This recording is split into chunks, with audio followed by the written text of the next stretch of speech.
गयासुद्दीन तुगलक का जन्म तुर्की कबीले कोरोना में हुआ था, जो अफगानिस्तान और सिंध के बीच के पहाड़ी क्षेत्रों में रहते थे।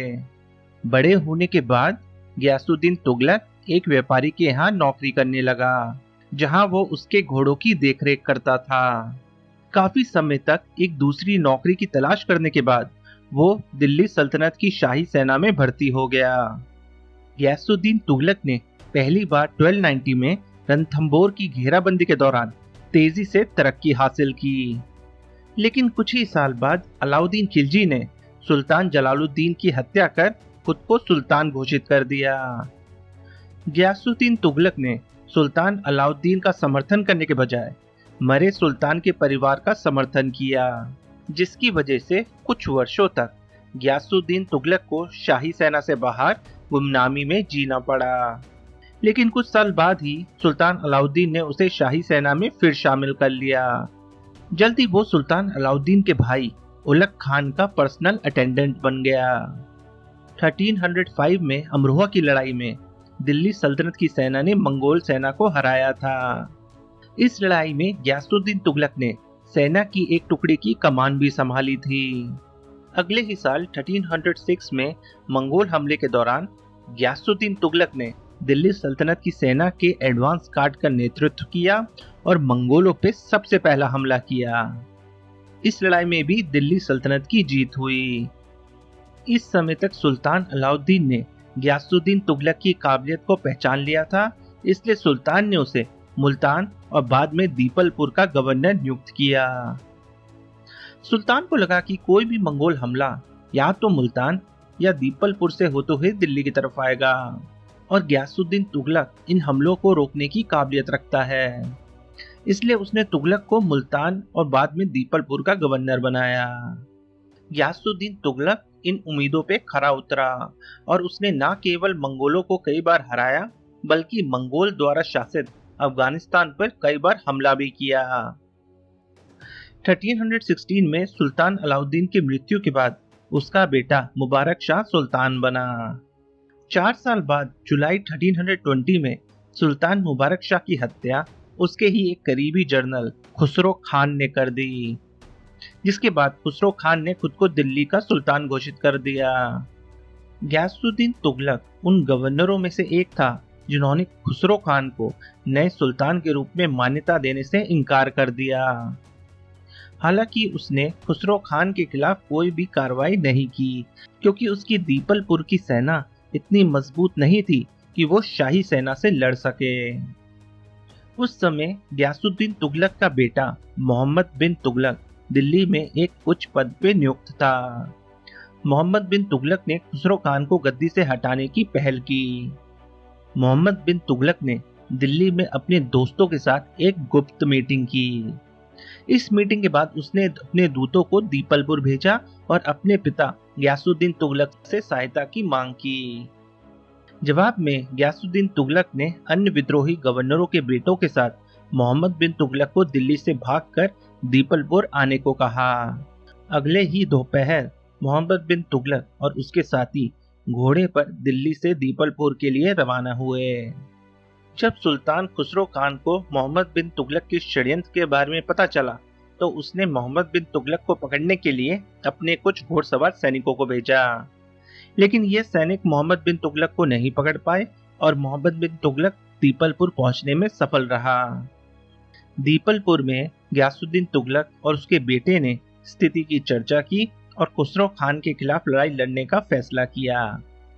गयासुद्दीन तुगलक ने घोषणा की कि वह अलाउद्दीन के परिवार के प्रति अभी भी वफादार है और खुसरो खान को गद्दी से हटाकर अलाउद्दीन के परिवार के किसी भी सदस्य को गद्दी पर बैठाना चाहता है। इसके बाद गयासुद्दीन तुगलक ने सिंध से दिल्ली जाने वाले शाही खजाने पे कब्जा कर लिया। तुगलक ने जब्त खजाने को अपने सैनिकों में बांट दिया। इस बीच दिल्ली में किसी भी षड्यंत्र को रोकने के लिए खुसरो खान ने अलाउद्दीन के बचे हुए 3 बेटों को मौत के घाट उतार दिया। गयासुद्दीन तुगलक ने सरस्वती और बाद में लहरावत की लड़ाई में खुसरो खान की सेना को हरा दिया। खुसरो खान युद्ध के मैदान से भाग गया, लेकिन कुछ ही दिनों बाद उसे पकड़ लिया गया और मौत के घाट उतार दिया गया। क्योंकि अलाउद्दीन खिलजी के परिवार के सभी सदस्यों को मौत के घाट उतार दिया गया था। इसलिए सितंबर 1320 को गयासुद्दीन तुगलक ने खुद को नया सुल्तान घोषित कर दिया। अलाउद्दीन खिलजी के शासन काल के दौरान जिन दरबारियों की जमीनें जब्त की गई थी, गयासुद्दीन तुगलक ने उन्हें उनकी जमीनें वापस दे दी।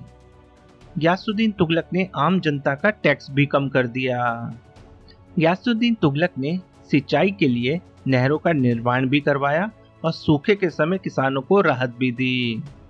दिल्ली की सुरक्षा के लिए गयासुद्दीन तुगलक ने तुगलकाबाद किले का निर्माण भी शुरू किया। सुल्तान अलाउद्दीन की मृत्यु के बाद चल रहे उथल पुथल के कारण कई प्रोविंस दिल्ली सल्तनत के हाथ से निकल गए थे। इनमें सबसे बड़ा वारंगल भी था। 1323 में सुल्तान गयासुद्दीन तुगलक ने अपने बेटे मोहम्मद बिन तुगलक को वारंगल के अभियान पर भेजा। मोहम्मद बिन तुगलक ने वारंगल को घेर लिया, लेकिन राजा प्रताप रुद्र देव की होशियारी के कारण मोहम्मद बिन तुगलक को भारी नुकसान उठाना पड़ा और वो दिल्ली वापस आ गया। कुछ महीनों बाद काफी तैयारी के साथ मोहम्मद बिन तुगलक ने वारंगल पर एक और हमला किया। वारंगल की एक छोटी घेराबंदी के बाद उसने वारंगल पे कब्जा कर लिया और वारंगल के काकतिया वंश का अंत हो गया। जल्द ही सुल्तान गयासुद्दीन तुगलक को सिंध पर मंगोलों की उपस्थिति की खुफिया जानकारी मिली, जिसके बाद गयासुद्दीन तुगलक ने शाही सेना को मंगोलों के सफाया करने के लिए भेजा। शाही सेना ने 2 अलग-अलग कार्रवाइयों में मंगोलों को हराया और उनका सफाया कर दिया। मंगोल सैनिकों और उनके सेनापतियों को जंजीरों में बांध के दिल्ली लाया गया, जहां उन्हें मौत के घाट उतार दिया गया। लगभग 30 साल पहले सुल्तान बलबान के दूसरे बेटे बुगरा खान ने बंगाल को दिल्ली सल्तनत के नियंत्रण से निकालकर एक नई सल्तनत की स्थापना की थी।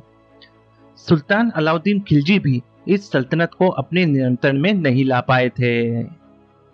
मंगोलों को हराने के बाद सुल्तान गयासुद्दीन तुगलक ने बंगाल को अपने नियंत्रण में लाने का प्लान बनाया। सुल्तान गयासुद्दीन तुगलक ने एक विशाल सेना के साथ बंगाल पे हमला किया। सुल्तान ने पूरे बंगाल और उसकी राजधानी लखनौटी पे कब्जा कर बंगाल के सुल्तान को बंदी बना लिया। यह जीत सुल्तान गयासुद्दीन तुगलक के लिए एक बड़ी उपलब्धि थी, क्योंकि उसने वो कर दिया जो सुल्तान अलाउद्दीन खिलजी भी नहीं कर पाए थे। जब सुल्तान गयासुद्दीन तुगलक बंगाल से दिल्ली वापस लौट रहे थे, तो उनके बेटे मोहम्मद बिन तुगलक ने दिल्ली के पास अफगानपुर में सुल्तान के लिए एक भव्य स्वागत का इंतजाम किया। मोहम्मद बिन तुगलक ने सुल्तान के स्वागत के लिए एक लकड़ी का पवेलियन बनवाया। जैसे ही सुल्तान गयासुद्दीन तुगलक हाथी पर बैठकर अपने अंगरक्षकों के साथ पवेलियन में घुसे, पूरा पवेलियन सुल्तान के ऊपर गिर गया और सुल्तान अपने 6 अंगरक्षकों के साथ वहीं मारे गए। इस प्रकार गयासुद्दीन तुगलक के लंबे और एडवेंचरस जीवन का अंत हुआ। बहुत लोगों को संदेह है कि सुल्तान के बेटे मोहम्मद बिन तुगलक और उसके वजीर जौना खान ने सुल्तान को मारने का षड्यंत्र रचा था। जो भी हो, एक्सीडेंट या असैसिनेशन, उसकी मृत्यु के बाद उसका बेटा मोहम्मद बिन तुगलक नया सुल्तान बना।